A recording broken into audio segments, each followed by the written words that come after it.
tuloy-tuloy pa rin ang pagkakyat ng presyo ng produktong petrolyo dito sa ating bansa.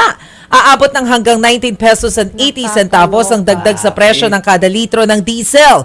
5 pesos and 90 centavos naman sa kada litro ng gasolina at hanggang 9 pesos and 10 centavos naman sa kerosene. Kaya posibleng pumalo ng hanggang 170 pesos ang presyo ng kada litro ng diesel. Kaugnay ng taas presyo na yan ng langis, nilinaw ni Energy Secretary Sharon Garin na ang naging kasunduan sa pagitan ng Pilipinas at Iran na makadaan ang mga oil tankers papuntang Pilipinas sa Strait of Hormuz ay hindi agad makakaapekto sa presyo ng langis. Ang OA 170 na diesel. Matagal pa to. Aabot na ata ng 200 to. Grabe, no? Hindi malayo, no?